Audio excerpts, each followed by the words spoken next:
Bienvenidos a La Ocho Bierzo, bienvenidos a nuestra última hora. Seguimos hablando en nuestra televisión de la pandemia, de la crisis sanitaria, del coronavirus, de este estado de alarma que esperemos viva ya definitivamente las últimas semanas.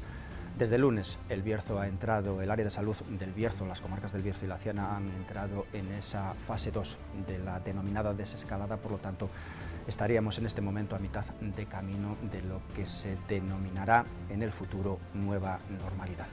Para hablar de dónde hemos estado y hacia dónde nos encaminamos, tenemos una representación en los estudios de La Ocho Bierzo de la rama sanitaria y también de la rama económica. Nos acompaña Braulio Álvarez, jefe de la UCI en el Hospital del Bierzo. Braulio, buenas noches, encantado de contar contigo.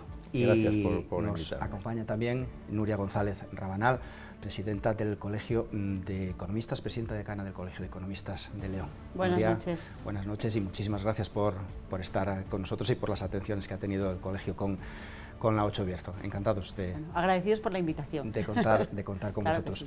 que sí. Vamos a hablar, como decía, de esta desescalada, de este Bierzo que ha entrado en esta fase 2.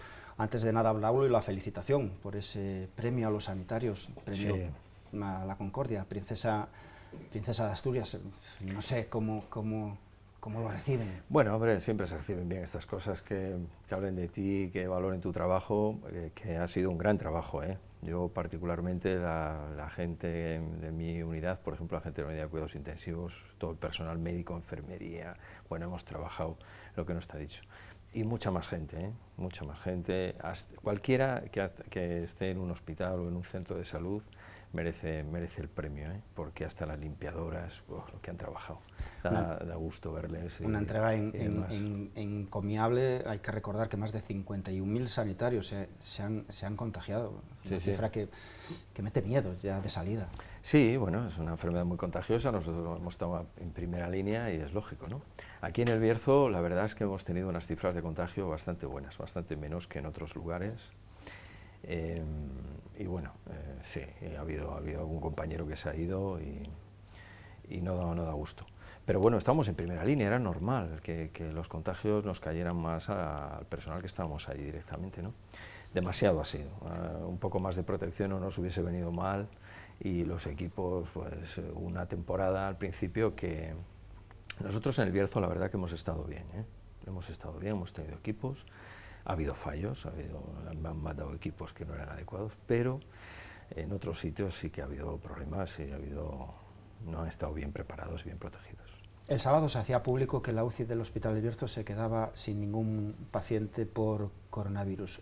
Braulio, ¿cómo habéis vivido desde ese 29 de febrero, creo que fue, en el que ingresabais 28 de febrero al primer paciente, el famoso camionero, que seguro que no quería haber sido tan famoso, el famoso camionero de León que hizo un transporte y que estuvo en Italia? ¿Cómo han sido estos 2 meses?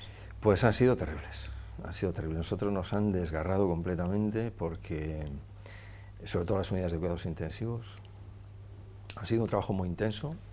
Aquí hemos tenido una ventaja que no han tenido otros lugares, nos ha venido un poquito más tarde, más retrasado que en el resto de España y sobre todo en el resto de Castilla y León. Y nos ha dado tiempo a prepararnos un poquito, pero ha sido terrible, ha sido espantoso. Enfermos críticos, enfermos en unas condiciones, con unas neumonías espantosas, y ha sido terrible, ha sido inolvidable. Esto no lo olvidaremos, ninguno de los profesionales que nos ha tocado vamos a olvidar esto nunca, porque ha sido terrible. El miércoles 1 de abril tenían 13 enfermos con una UCI ya extendida, fue el pico máximo. No sé, ¿qué se piensa en ese momento, Braulio? Pues nada, actuar con profesionalidad. A nosotros nos llaman héroes, y lo agradecemos porque valoran mucho nuestro trabajo llamándonos así, pero los héroes son voluntarios. Nosotros hemos sido unos profesionales como la Copa Un Pino. Nosotros no hemos sido voluntarios, no nos ha gustado esto que nos cayera de esta manera, ¿no? Pero hemos sido unos profesionales como la Copa Un Pino. Y hemos trabajado con todo lo que sabemos, con todo lo que tenemos y con todo el bagaje de la sabiduría de la medicina. Hemos trabajado, hemos estado. Nosotros hemos doblado turnos, la enfermería ha doblado personal, El trabajo ha sido terrible, ahora ya lo ves desde lejos y te parece de otra manera, pero los equipos de enfermería, los auxiliares que han estado dentro de las zonas sucias, horas, con esos equipos que da un calor que no os podéis imaginar, haciendo un trabajo terrible, porque son enfermos muy complejos, son enfermos muy graves, han estado en unas condiciones muy críticas. Entonces se ha trabajado muchísimo, o sea, los momentos de descanso eran plof, no había más remedio, pero ha sido terrible, se ve desde fuera, se ve de una manera un poco fantástica, ¿no?, como se ven a veces las unidades de cuidados intensivos, pero desde dentro ha sido un trabajo enorme. Nosotros nos ha desbordado, nosotros tenemos 9 camas en la unidad, nos ha desbordado, hemos tenido que tener enfermos fuera, como todas las unidades de España, y en esas unidades pues hemos contado apoyo con compañeros de anestesia y otros compañeros, y ahí pues hemos hecho la labor, una labor buena, en Ponferrada hemos hecho una labor buena, hemos tenido una mortalidad muy razonable, hemos salvado a casi todos, pues, digamos, pero buenas condiciones, y los pacientes lo recuerdan. La UCI del Hospital El Bierzo se alivia, la economía de León entra en la UCI, presidenta del Colegio de Economistas después de la pandemia del coronavirus. Bueno, yo creo que es un enfermo patológico, ¿no?, casi por utilizar el símil médico, es un enfermo crónico. Y bueno, posiblemente precisamente por el efecto de esta crisis que surge en un entorno en el que nadie, ningún modelo económico, ninguna teoría económica había incorporado jamás, en lo que llamaríamos variables exógenas, es decir, puede que haya una tormenta que destruya una cosecha, ¿no?, pero nunca se hubiese pasado por contemplar dentro de los modelos de predicción económica el hecho de que algo que tiene origen en el mundo sanitario pudiera traspasarse a la economía, pero lo cierto es que sí, está en una mala situación, y llamar al optimismo, es decir, hacer otra valoración sería, desde mi punto de vista, bastante erróneo. Hablamos ahora de modelos, ese modelo en V es el que se confirmará hemos entrado en esta crisis para poder salir de ella, o todavía es pronto para... Bueno, yo creo que esos modelos, y eso posiblemente me lo digan también compañeros de la profesión, como los económetras, ¿vale?, que los economistas predecimos muy bien el pasado, porque en el futuro casi siempre nos solemos equivocar, como hace cualquiera, ¿no?, que intente aventurar predicciones de todo tipo. No sé si será en V o no, depende de la fortaleza de la economía, depende del reparto sectorial que tenga la economía, depende bueno, de los indicadores macroeconómicos, tipo pues, capacidad de gasto público sobre el Producto Interior Bruto, cuánta se daña el empleo estructural, qué tipo de empleo se daña, porque no es lo mismo dañar el empleo en un sector que en otro. En nuestro caso siempre es el sector servicios, dominado por el turismo, y eso lógicamente es un empleo muy estacional, fácil de recuperar, pero fácil de recuperar a corto plazo, con contratos temporales, muy a los vaivenes del sector turístico, estamos muy condicionados por lo que pueda suceder en los países de fuera. Entonces, bueno, pues va a depender, yo creo que cualquiera, vamos, no me atrevería a decir que fuese riguroso decir que vamos hacia una V, hacia una N o hacia una S, eso va a depender de la fortaleza del tejido productivo y de la ayuda y el soporte que ofrecen las administraciones públicas a la empresa, a los mercados y a los trabajadores, lógicamente. Pero la última cifra del paro, la correspondiente al mes de mayo, después de un marzo y un abril, bueno, claro, como todo, hemos vivido un momento histórico, todas las cifras son históricas de cualquier sector. Esta cifra, esta caída atenuada, no quiero que sea optimista, quiero que sea realista, no, pero no nos hace pensar... No, realista, todo se puede interpretar dependiendo del carácter de la persona que lo interprete, es decir, tú puedes ver el vaso vacío porque se han perdido muchos empleos y se siguen perdiendo, porque lo peor, yo creo, de la crisis está por venir, es decir, si muchas de esas empresas que ahora mismo se están beneficiando de algunas medidas que se están aplicando para evitar que cierren, finalmente no pueden soportar el estrés al que están sometidas por las razones, pues porque se prolonga más, porque tardamos menos los consumidores en trasladar la certidumbre hacia el consumo, y el consumo especialmente de un sector como el turístico que vive de los excesos de renta. Es decir, claro, si eso se va prolongando en el tiempo, habrá empresas que no puedan soportar, que no tengan flujo financiero suficiente para afrontar esa caída de productividad, y tendremos posiblemente un primer año, o sea, unos comienzos de año, un año 21 complicado en el primer semestre, porque de hecho en el ámbito profesional se prevén muchos concursos recursos de empresas precisamente forzados por esta situación. Entonces yo creo que la lectura es, bueno, pues no, depende de cómo se mire, las noticias son buenas porque podrían haber sido más dramáticas, pero no son lo suficientemente buenas como posiblemente todos desearíamos para que, junto con la situación de la pérdida de empleo dramática para las familias que se ven afectadas, lógicamente es porque no hay actividad económica, y eso es dramático también para las empresas y el país. Y sanidad y economía se han contrapuesto mucho durante estas semanas de crisis económica. No sé, Braulio, la Junta de Castilla y León ha hecho su proceso de desescalada, va más lento que otros territorios nacionales donde se ha exigido por activa y por pasiva una apertura mucho más rápido. ¿Qué valoración haces de ese proceso?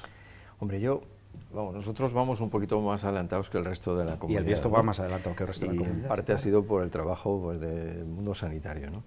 Yo creo que todo el tema económico también va a depender un poco de cuándo nos pongamos ya a hacer la vida que hacíamos antes, o sea, cuándo volveremos a la normalidad absoluta. O sea, ahora yo creo que nosotros ya hemos hecho un trabajo que nos ha venido.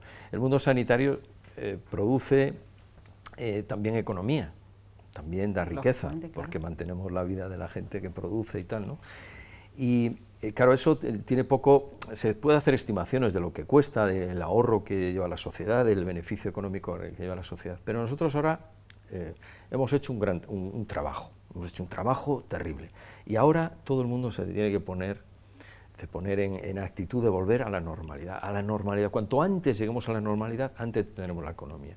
Yo creo que un país como España, que es un gran país, 3 meses de parón que hemos tenido, no absoluto, pero casi absoluto, o sea, si conseguimos entrar rápidamente en la normalidad, la economía volverá a su ser. Costará porque el daño está hecho, ¿no? Pero ese daño yo creo que se va a mitigar. Yo soy optimista con el tema de la sanidad, porque claro, aquí si nos volviera otro brote, bueno, la que nos vuelva a caer, entonces sí que nos puede dejar pues ya hundidos. Pero yo soy optimista, yo creo que el virus se nos va yendo, va mitigándose, va perdiendo fuerza, y yo creo que pronto volveremos a la normalidad, aunque tengamos que tomar ciertas precauciones para el invierno y para estas cosas, pero ahora tenemos que pensar en el país. Nosotros ahora ya pensar otra vez en volver otra vez a la sanidad a su curso, a su naturalidad y a sus cosas, y echarle una mano a todos los que producen para que el país vuelva a ser, porque nosotros nos pagamos el sueldo, no nos pagamos a nosotros el sueldo, nos lo paga la gente que trabaja, y tenemos que ayudar a la gente que trabaja porque nos tienen que pagar el sueldo, que no nos va a esas cosas. Nuria, ¿cómo? Bueno, yo creo que más que jugar, se dice que ha sido un equilibrio difícil entre la sanidad y la economía, y yo creo que ha sido un equilibrio muy difícil entre la sanidad y la política. Porque en realidad la economía, claro. Es decir, yo creo que es que el manejo y la interpretación política que se ha hecho de esa dualidad entre el problema sanitario y el problema económico es lo que está perjudicando a todo esto. Básicamente porque, por un lado, tú tienes una presión social muy importante, liderada en unos casos por un gobierno progresista que lógicamente quiere identificarse con esas necesidades y esa sociedad, y por otro lado tienes una situación sanitaria que demanda que no te precipites, porque casi que la prudencia aconseja volver en cierto sentido a la normalidad, ¿vale? Yo creo que es muy importante la educación social, es decir, que todos seamos conscientes que volver a la normalidad no depende ni de un político, ni de un alcalde, ni de un ayuntamiento, depende del ejercicio individual de la responsabilidad, de seguir las indicaciones que se te dan y de no recaer, porque es verdad que desde el escenario en el que se contempla que pueda haber un rebrote que venga en otoño, y yo soy de las que piensa que la lectura de estas cosas hay que hacerlas a largo plazo, tanto para el ámbito sanitario como para la economía, es decir, ¿qué hemos comprobado? ¿Qué necesidades se han detectado? Lo que comentabas antes, es decir, si viene otro nuevo rebrote, Dios mío, ¿qué puede ser? No, pues trabajemos en una línea que es recuperar la sanidad cotidiana que necesitamos todos, y al mismo tiempo incorporar en el modelo sanitario elementos estructurales que permitan afrontar, en caso de que haya una nueva esa nueva crisis. Y lo mismo en la economía. Es decir, yo he oído a algunos compañeros de otras instituciones hablar de esto de la nueva normalidad, ¿no? Que no nos gusta nada, porque se habla del teletrabajo y se habla de algunas cosas que dices, ¿realmente vamos para esto? No, son modelos híbridos. Es decir, yo creo que las empresas tienen que aprender de esta situación la lección de incorporar en sus estructuras productivas el dejar un margen para afrontar posibles situaciones. Hoy es el COVID-19, pero puede venir otro virus, y ahí hay componentes de cambio climático, bueno, de una serie de elementos, ¿no?, de otras esferas también, como puede ser la biología y la ecología, que van a influir, y esto es a lo que vamos en el siglo XXI, ¿no? Igual que las empresas es necesario que se protejan por ciberseguridad. ¿Por qué? Porque va a haber más amenazas de ciberseguridad que amenazas reales de un enemigo, tal y como lo contemplábamos, ¿no?, en los tiempos de la Segunda Guerra Mundial. Entonces yo creo que las estrategias son a corto plazo. Creo que el manejo político que se ha hecho de esa dualidad es muy diferenciado entre unos y otros, y yo creo que prevalece y debe de prevalecer el elemento sanitario por encima del elemento económico, sin olvidar que las empresas hay que ayudarlas y a las personas hay que ayudarlas a que incorporen hábitos higiénicos sanitarios para que les permita progresivamente incorporarse a esa normalidad que queremos todos, ¿no? Y por otra parte, incorporar ya como estrategias, pero estrategia sanitaria en todo lo que ha habido crisis, en la administración, bueno, pues en la gestión pública, en todos esos servicios que se han colapsado. Incluso me imagino que los propios medios de comunicación dirán, oye, ¿qué hemos aprendido de esto? ¿Podemos incorporar algo para que si nos sucede esto podamos seguir emitiendo, pero sujetos? Yo creo que hay esa estrategia un poco temporalmente diferenciada que me parece importante. Braulio. El mundo sanitario ya se está preparando, ya estamos. Nosotros ya nos estamos preparando, claro. Y no os preocupéis que no va a ser como esta, no va a ser tan fuerte. Yo creo que no, no va a ser tan fuerte. Estamos preparados ya y estamos tomando medidas ya para prevenir y detectar esto al principio del principio, claro, para que no nos llegue como esta vez, no nos llegue de golpe todo este tsunami. Está el sistema, no sé, ya casi articulado para que esto no pase, Braulio. ¿Ya? Sí, el sistema sanitario está ya preparándose. O sea, nosotros no nos hemos quedado relajados después de salir de este asunto. No, ahora estamos ya fortaleciendo los sistemas de primaria para que sean los primeros detectores de los casos y podamos aislar a las personas y reducir la expansión. Estamos preparando los hospitales, o sea, estamos ya trabajando para el otoño-invierno. Sí, nosotros ahora a la UCI pues vamos a tener una serie de reformas para prepararnos, pero están todos los servicios y sobre todo el mundo de primaria, que es el mundo que va a detectar. Los casos empiezan por un catarro, empiezan por una cosa, y si los detectamos ahí podemos prepararnos para lo que puede pasar en el hospital o en otros sitios, y que no afecte, que no nos tengamos que encerrar otra vez en casa y tener que parar todo, economía y todo se ha tenido que parar, ¿no? Hablaba usted de recuperar cuanto antes la vida anterior, hablaba Nuria de adaptarnos a esa nueva normalidad. Va a ser clave, súper importante, que todas esas normas y todos esos protocolos, no sé, se cumplan estrictamente, que ese ejercicio de responsabilidad, sobre todo en las primeras semanas, son decisivos, son claves, son determinantes. Sí, completamente. O sea, ahora estamos en el mundo de la prevención. El mundo de la prevención es un mundo en el que todas las personas son responsables. Yo digo muchas veces que la responsabilidad de la salud es personal, es de cada uno de nosotros. Tenemos que cuidarnos con la mejor información que tengamos, comer bien, comer sano, hacer ejercicio, tal. La responsabilidad de la salud es personal, de cada uno de nosotros. Nosotros somos responsables cuando enfermas, de la enfermedad. También somos un poco responsables de la prevención, porque también hacemos campañas y tal. Pero nosotros, particularmente, la unidad de cuidados intensivos es tratamiento.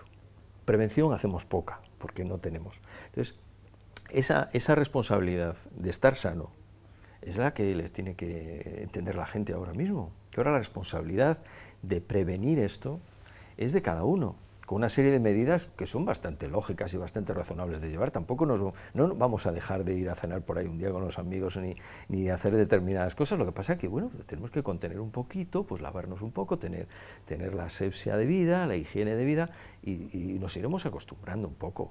Y un día pasará, no nos preocupemos, que pasará y volveremos otra vez a ser como antes y demás, ¿no? Pero ahora la responsabilidad personal es muy importante y social, Algunas veces pues tienes que decirle a alguien, oye, mira, no debes hacer estas cosas, porque pones en riesgo a tus padres y a tus abuelos.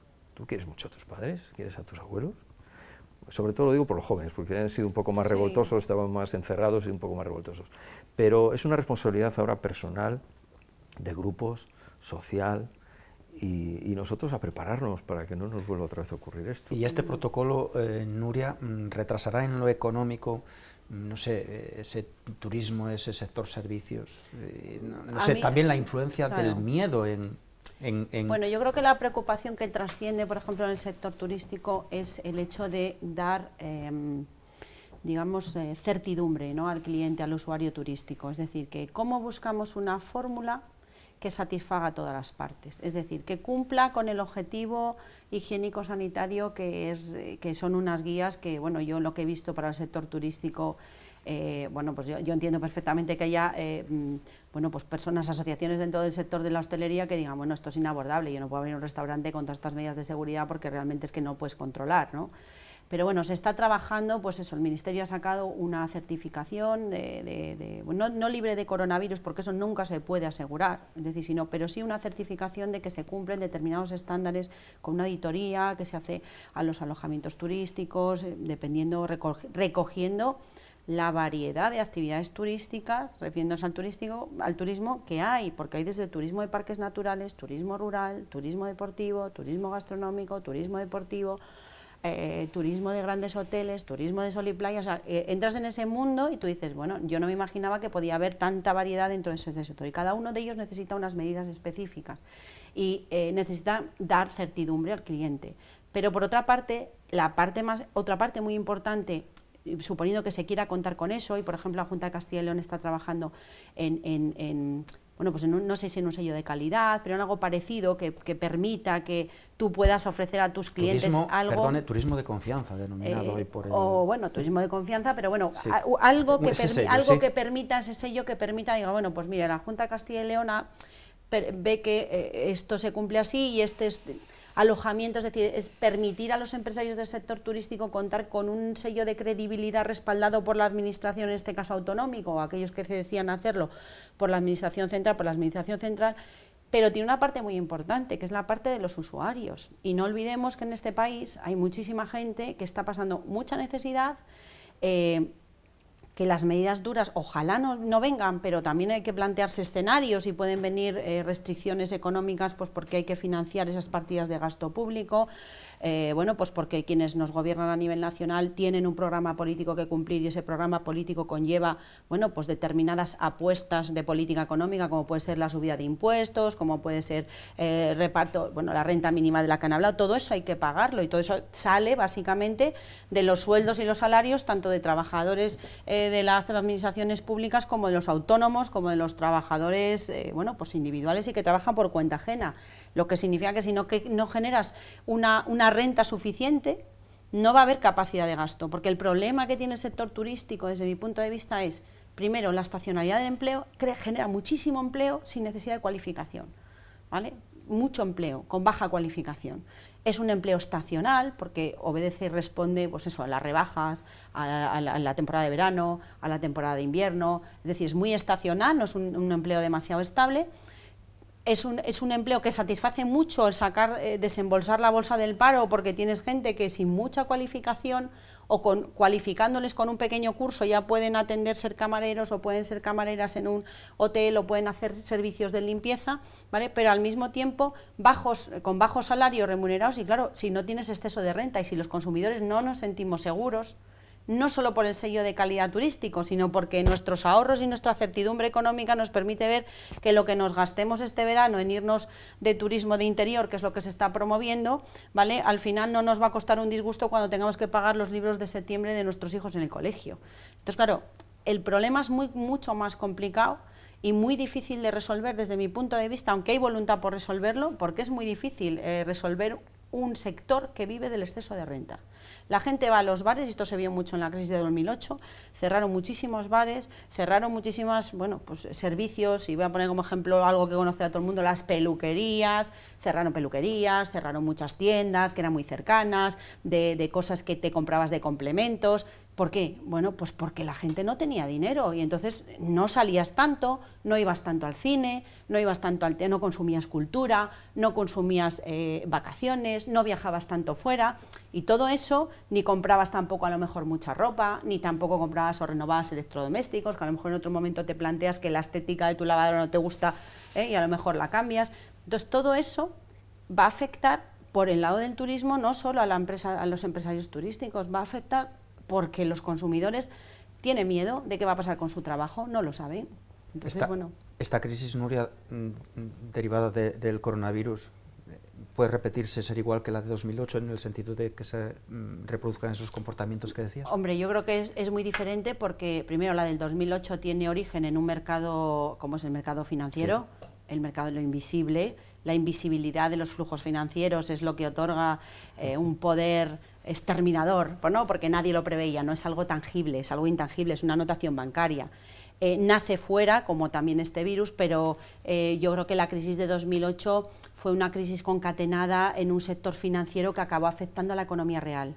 Aquí es al revés, el sector financiero en cierto sentido ha sacado músculo, en el sentido de que ha ofrecido prórrogas de las hipotecas, préstamos ventajosos a las empresas, eso sí, con un límite, ¿no? Porque ya se está empezando a resentir. Es decir, lo que dicen es, a ver, nosotros podemos sacar músculo, podemos prestar a las empresas, podemos prorrogar hipotecas, pero cuidado, si del mundo real, del mercado real de bienes y servicios, esa crisis pasa al mundo financiero, podemos tener un problema. Y de hecho, los primeros informes bancarios dicen, oiga, sacar músculo sí, pero el músculo, y eso lo sabe mejor el compañero médico, se desgasta si lo sometes a mucha tensión, acaba rompiendo, ¿no? Entonces, bueno, pues yo creo que son de naturaleza distinta y estas son 3 meses de parón económico y una recuperación, y 2008, bueno, fue una crisis peliaguda, ¿no? Otra cosa es que los datos objetivamente puedan coincidir. Bueno, ¿se pierde el mismo empleo? Podría perderse, no lo sé, no lo he comparado, ¿no? Pero yo creo que son 2 cosas distintas. Vamos a hacer, si les parece, una pequeña pausa y seguimos en la segunda parte de este especial Última Hora, dedicado a la crisis del coronavirus y el análisis sanitario y económica, con un Bierzo ya en fase 2, a mitad de ese camino de lo que en el futuro denominará nueva normalidad. Un alto y volvemos en unos minutos.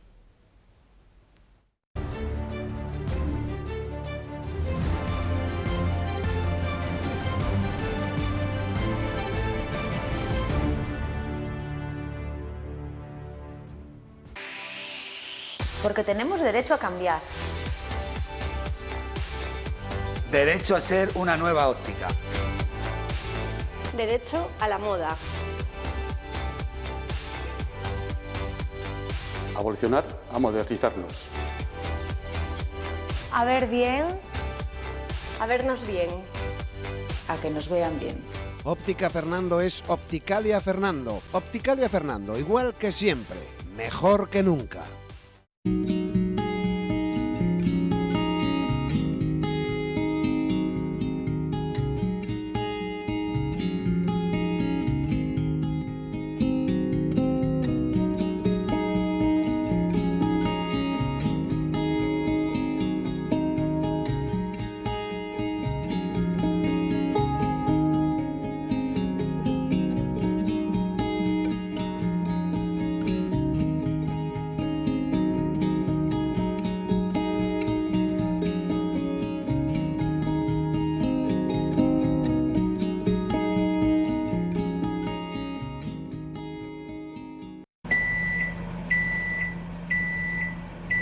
Senza sapere quando, andata senza ritorno, ti seguirei fino in capo al mondo, all'ultimo secondo, volerei da te, da Milano fino ad Hong Kong, passando per Londra, da Roma fino a Bangkok.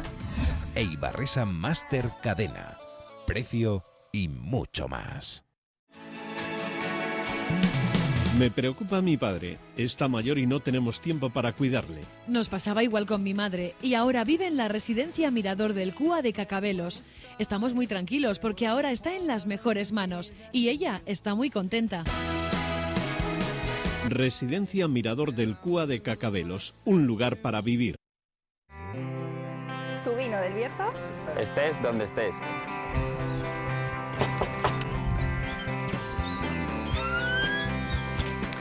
Su vino del Bierzo. En casa, mi vino del Bierzo. ¿Pedimos un vino? Sí, que sea del Bierzo, por favor. Tus vinos del Bierzo, estés donde estés.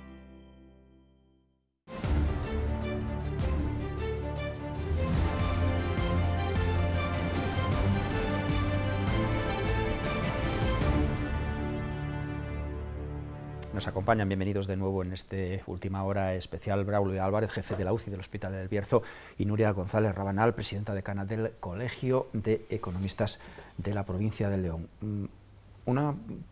Como una curiosidad, estamos hablando de la crisis económica, ¿por qué ha subido tanto la bolsa estos 3 últimos días? Bueno, pues porque, a ver, la bolsa reacciona mucho ante la incertidumbre.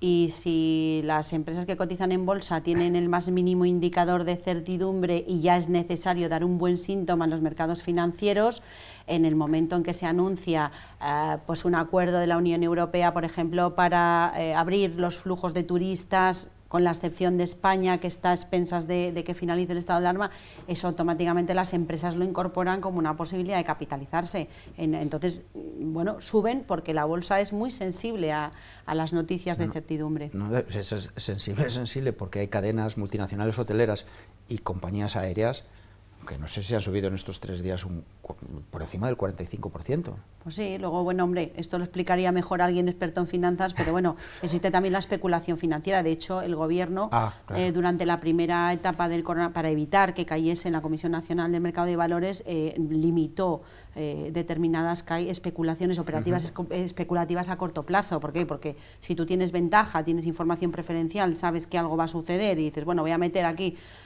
bueno, pues esos juegos en la bolsa existen, ¿no? Entonces hay veces que tanto la Comisión Nacional del Mercado de Valores como el propio Ministerio tiene formas de decir, oye, vamos a evitar operaciones especulativas. Pero en este caso, como es un síntoma que da balón de oxígeno al sistema financiero, que permite capitalizarse a las empresas, porque es de lo que se trata, que hay gente que compra acciones de empresas porque ven que esto va hacia mejor, yo creo que hay que interpretarlo como una reactivación, no solo del mercado bursátil español, que está muy bien, sino en general del mercado bursátil global. O sea, una buena noticia es. Yo creo que sí, si no vuelve a bajar, claro que sí, 1000 puntos además hoy, o sea que...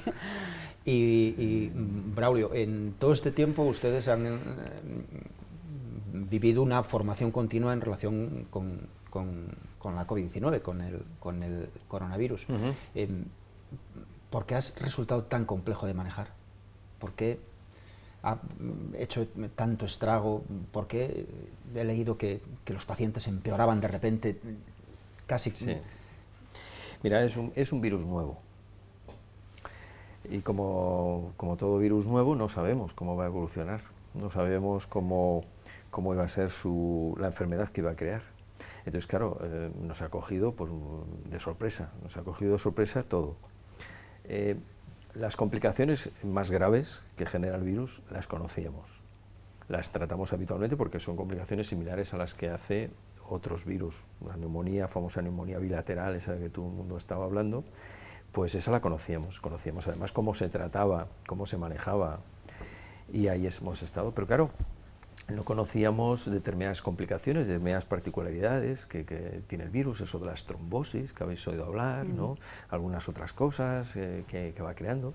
Entonces no lo conocíamos, la gripe la conocemos, todos los años tenemos neumonías por gripe y neumonías serias por gripe, y por otros virus y por otras bacterias, pero este no, era un virus nuevo. Entonces, ¿qué pasa? Que habéis visto, ¿no? O sea, en las grandes revistas científicas internacionales pues han abierto enlaces directos, en abierto, gratuitos, donde todos los días te daban información, y claro, era un día una información y por la tarde otra información, y así evolucionaba de una manera, y tened cuidado con esto, y tened cuidado con aquello, y vamos viendo, ¿no? Ha sido un virus curioso, porque pacientes que mejoraban después empeoraban, volvían otra vez a mejorar, volvían otra vez a tenerles en otras condiciones. Bueno, pues ahora ya le vamos conociendo más, pero bueno, se ha escrito mucho, por parte de mucha gente muy científica y que está en el ajo, pero claro, nos falta sentar, nos falta qué hemos hecho bien y qué no hemos hecho bien. ¿Qué hemos hecho basado en una eficacia? Todo lo que se hace en medicina tiene que ser eficaz, o sea, tiene que ir bien para el enfermo y tiene que ser seguro. O sea, no podemos hacer daño a los enfermos con lo que hagamos, ¿no? Y entonces, pues ahora tenemos que asegurar para la próxima de lo que hemos hecho, cuál ha sido verdaderamente eficaz y debe repetirse, y cuál pues no ha sido eficaz y no lo debemos volver a repetir, y cuál ha sido seguro y cuál ha sido no seguro, ¿no? Y ahora que todavía enferma gente, parece que no enferma tan gravemente. Sí. ¿Es que el virus es menos dañino? Sí, probablemente sí. Sí, probablemente sí. Vamos a ver. Esto depende mucho de lo que se llama la carga viral, que también lo habéis oído mucho, ¿no? Mucho. La carga viral es la cantidad de virus que nos infecta, ¿no? Que tenemos. Entonces, cuanto más virus nos infecte, más grave es la situación. Cuanto menos carga viral tengamos, menos la situación. Bueno, ahora mismo, como hay mucho menos virus circulante, porque bueno, ha llegado el verano, el aire, los espacios abiertos, pues la carga viral es más pequeña. Entonces, las infecciones que estamos viendo son más pequeñas. El otro día decían algunos epidemiólogos italianos, que ellos nos llevan un poquito a la delantera con esto, decían, antes de 10 pacientes que venían a urgencias, 8 ingresaban y 2 iban a la unidad de cuidados intensivos. Y ahora, de 10 que vienen a urgencias, 8 se van para casa, 2 ingresan y alguno va de vez en cuando a la unidad de cuidados intensivos. O sea que es que la virulencia, la capacidad de hacer daño del virus ha disminuido. ¿Por qué? Bueno, los virus funcionan así, ¿eh? Hay determinados tipos de virus estacionales que aparecen en unas estaciones, como el virus de la gripe. El virus de la gripe nos infecta en otoño, en invierno y después desaparece prácticamente. Pues a lo mejor este es un virus similar. Es lo que estamos preparando pues para el otoño y el invierno, ¿no? Que no sea un virus estacional como el de la gripe y se nos sume a la gripe o se pegue con el de la gripe y tengamos ahí un verdadero lío, ¿no? Claro. Pero sí está bajando la virulencia, además lo hemos visto, o sea, parece que va por oleadas, ¿no? Hacia el oeste, ¿no? Va a América y para allá. Bueno, pues todas esas cosas tendrán que investigar por los expertos correspondientes, ¿no? Pero ahora mismo sí, ahora mismo nosotros llevamos sin ingresos desde el día 8 de abril. Ha pasado ya casi 2 meses. O sea, esto ha bajado mucho. Es jauja. Ha bajado mucho. O sea, así es. ¿Y los ERTEs han sido el tratamiento de urgencia, la UCI de la economía, Presidenta? Bueno, ¿Se tienen que seguir manteniendo? Yo creo que con esa intención las diseñó el Gobierno, es decir, con intentar que transitoriamente, bueno, pues no, sobre todo evitar algo que podía suceder, y era que las empresas no pudiesen soportar el cierre y, claro, tuviesen que ir al desempleo, o sea, al paro directamente. Bueno, es un paso intermedio. Es verdad que no en todos los casos, es decir, esto una vez más como herramienta y como tal, si la despojamos totalmente del elemento político, me refiero a la efectividad de cobrar los ERTEs, hay mucha gente que no está cobrando los ERTEs, es decir, hay muchas empresas que han presentado un ERTE, es decir, aquí ha habido, igual que ha sucedido posiblemente en otros ámbitos, mucha precipitación, pero precipitación no porque, no depende de la persona que lo diga, sino de que es una circunstancia sobrevenida, de tales dimensiones que tienes que legislar, y es verdad que en el mundo profesional y el mundo de la economía, y esto lo saben mejor los profesionales de tanto del colegio como de otros colectivos, lo que ha pasado es que ha habido pues que hacer algo, y el hacer algo supone que tú lanzas una iniciativa como es la de los ERTEs, de la noche a la mañana, las empresas lógicamente quieren acogerse a esa situación para evitar dramáticamente, primero, dejar a sus trabajadores en una situación en precario, y segundo, poder beneficiarse, es decir, acogerse a ese tipo de medidas, y lo que ha sucedido es, bueno, pues que no todas las empresas eran susceptibles de ser beneficiadas por el ERTE, no todas las empresas presentaban correctamente los papeles, y claro, eso ha generado un colapso de la administración como la de las UCIs. Es decir, ahora mismo hay mucha gente, cuando uno lee en la prensa, que dice hay mucha gente que no ha cobrado el ERTE, igual que el mínimo básico vital que están implementando el Gobierno, dicen que lo van a cobrar a primeros de julio. Bueno, ya veremos a ver si la administración coge el ritmo que tiene que coger de normalidad, no de nueva normalidad, se tramitan todos los expedientes, se certifica toda esa información y, bueno, pues entonces se pueden empezar a cobrar esos ERTEs, ¿no? Entonces yo creo que, bueno, ha sido una medida de alivio, sí, para aquellas empresas que se han beneficiado de manera rápida y para aquellos trabajadores que han empezado a cobrarla. Para todos los casos que han sido rechazados y para todos los trabajadores que siguen a la espera de que la administración bueno, pues atienda sus peticiones, la verdad es que pueden estar en situación dramática, porque claro, pasan 3 meses desde que tú no trabajas y no olvidemos que después de 2008 los salarios en España bajaron dramáticamente. El ajuste se hizo vía salarios, vía coste laboral. Y claro, ese poder adquisitivo no se ha recuperado. Volvemos a hacer otro ajuste sobre el ajuste. Entonces, claro, ya estamos estrechando mucho el margen en ese sentido, y yo creo que, bueno, es una medida. No voy a valorar si bien o mal, al que le haya ido mal le parecerá que no, bueno, es un intento por aliviar una situación que es dramática. Lógicamente, cuando pase esto, veremos a ver cuántas empresas se recuperan, qué mano de obra se integra otra vez en esas empresas y podremos valorarlo con más objetividad. ¿Necesitaría la economía el esfuerzo del gobierno por todavía mantenerlos? Porque ya se está jugando con esa fecha. Bueno, eso es una pregunta complicada, porque ¿Sí? depende de dónde... No, me refiero que depende, vamos a ver, yo creo que el papel del Estado en la economía tiene que estar para los momentos de crisis, sin duda alguna. Es decir, ahí es donde se espera que el Estado actúe, aparte de proveer de los servicios básicos, una sanidad universal, una educación, una justicia, al margen de esas cosas que son servicios públicos básicos, el compromiso del Estado, el papel del Estado en la economía, ¿vale?, debe de ser precisamente en tiempos de crisis estar ahí para poder empujar de forma adecuada cuando hay una crisis. El problema que puedes tener es si no tienes arcas suficientes. Entonces, lo que suele ser recomendable es que cuando tú tienes épocas de bonanza y tú puedes recaudar dinero y puedes ahorrar de todo, porque todo el mundo vive mucho mejor y entonces no es necesario prestar esos instrumentos, ahorrar dinero para que en tiempos de crisis lo puedas sacar. Pero es que esto es una lección de economía que todos los telespectadores la van a entender. Cuando tú tienes dinero y dices, bueno, vamos a gastar, pero vamos a ahorrar un poquito porque yo creo que igual no te renuevan el contrato laboral y tenemos que pasarnos 2 meses viviendo de los ahorros. La economía, la actuación del gobierno es exactamente igual, o debería ser exactamente igual. Entonces, ¿el gobierno tiene que estar para apoyar? Sí, pero también tiene que estar para apoyar consultando a los beneficiarios. Es decir, yo creo que hay que preguntarles a los empresarios qué es lo que necesitan, no decidir por ellos.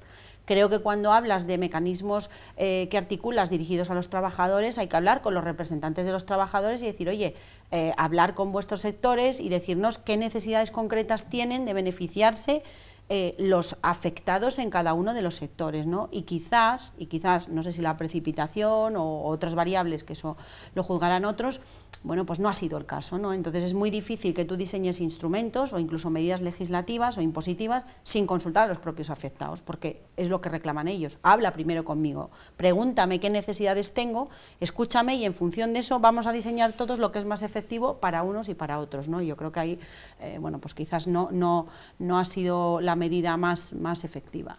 Yo creo que todo lo que es extraordinario tiene que estar previsto, incluso.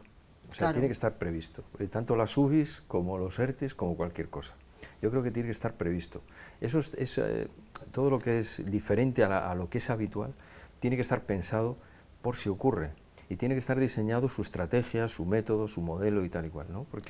Porque si no, el día que te pase, tienes que actuar rápido, actuar atropellado, actuar de manera a veces... Y en el modelo en la sanidad se ha visto, en la sanidad se ha visto, porque ha habido que incorporar muchísimos profesionales y ¿qué problema ha aflorado en la sanidad?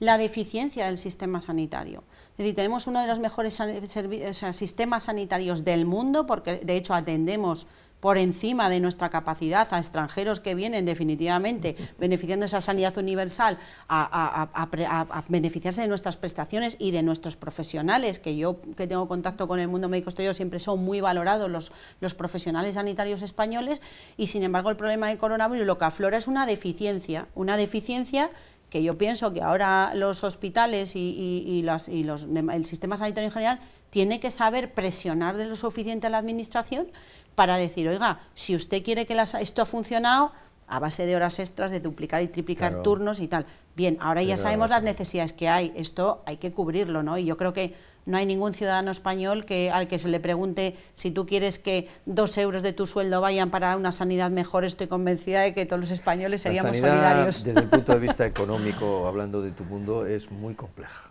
Sin duda. Porque claro, si tú quieres tener una sanidad preparada para momentos como este, eso es impagable, ¿no? O sea, no tienes dinero. O sea, tú manejas una sanidad con lo que es habitual, con las prestaciones que das habitualmente. Porque claro, plantearte que tienes que tener una sanidad preparada para esto, eso es un gasto terrorífico. Claro. Yo lo que creo es que la sanidad debe funcionar para los problemas que tiene, ¿no? Para las listas de espera, tiene que funcionar bien, gestionada bien y trabajada bien. Y luego tiene que estar preparada para estas cosas. O sea, nosotros nos hemos preparado en una semana. Es que nosotros nos hemos preparado rapidísimamente, o sea, rapidísimamente hemos saltado de las unidades, hemos ido a otros lugares de reanimación, o sea, nos hemos preparado. Bueno, pues eso que parece, dice, bueno, es que es una barbaridad lo que habéis hecho, cómo habéis tratado pacientes y demás. Bueno, pues eso lo hemos preparado en poco tiempo, pero si eso hubiese estado un poquito mejor pensado, a lo mejor hubiese sido de otra manera, pero no ha salido nada mal, ¿eh? No ha salido nada mal.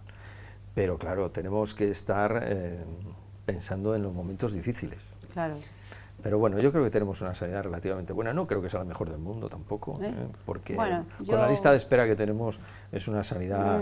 pero yo creo que lo que percibe uno, sobre todo de cuando va afuera, ¿no? Y te dice, bueno, no te pongas malo en tal sitio. De las mejores del mundo.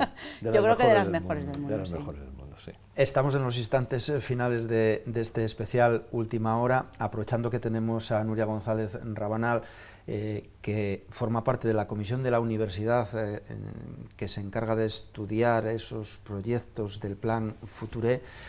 No sé, Nuria, se paró, la crisis también paró los plazos, no sé si se pueden retomar y no sé, lógicamente, sin entrar en ningún detalle, qué ideas generales hay de lo que se ha presentado de cara a ese Future que en lo económico va a ser tan importante después de la crisis del COVID. De hecho, leía una noticia hoy en la prensa que habla que con el COVID-19 quedó enmascarado el proceso de Future por el tema de Compostilla, que ya tiene su cierre inminente. Hombre, pues nosotros decir que a pesar del COVID-19 el equipo de investigación de la Universidad de León estaba ahí pico y pala con Endesa y con las propuestas presentadas trabajando, es decir, teletrabajando, telereuniéndonos, pero bueno, dándole continuidad. Lo único que se ha parado levemente fue la fase de entrega de unas propuestas que tenían, es decir, hay una declaración de intenciones en la fase 1 que es, mira, yo tengo una idea, voy a presentarla, me parece que esto está bien.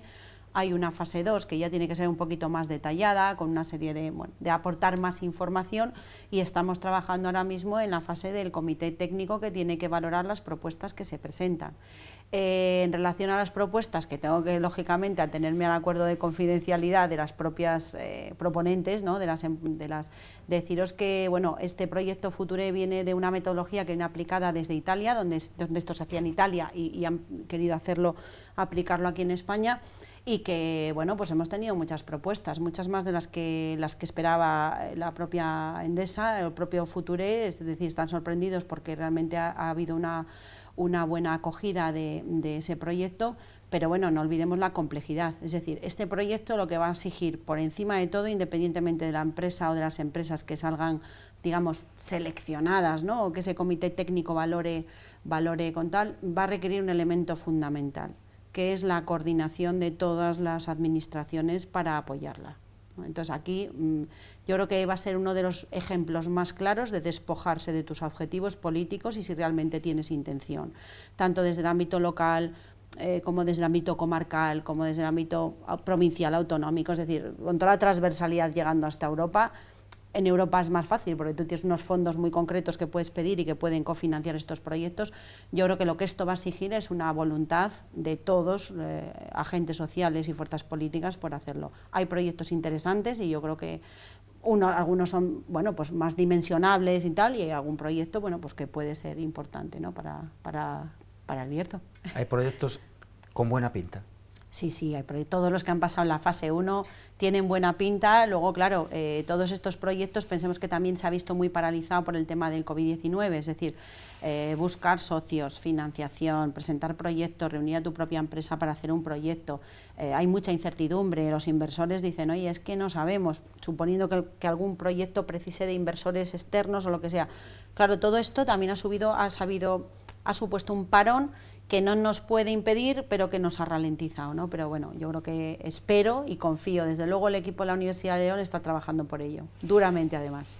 Nuria González, presidenta del Colegio de Economistas de la provincia de León. Un placer inmenso y muchísimas gracias. Pues muchísimas gracias a vosotros, que es la primera vez que venimos aquí al Bierzo, a la televisión del Bierzo. Encantados de que nos hayáis invitado y nada, muchísimas gracias. Braulio Álvarez, jefe de la UCI del Hospital Bierzo, muchísimas gracias. Muchas gracias. Mucho aquí ánimo estamos y para lo que enhorabuena y fuerza a todos los compañeros sanitarios también la enhorabuena, Nuria, y que siga para adelante, que nosotros pondremos a la gente en su sitio para que se pueda hacer todo eso. También ayudamos. Claro que sí. En todo esto, levantar la economía de aquí de la tierra. Ha sido sensacional. Muchísimas gracias a los dos. Cerramos en este momento este especial Última Hora. Nos volvemos a encontrar en la jornada del miércoles.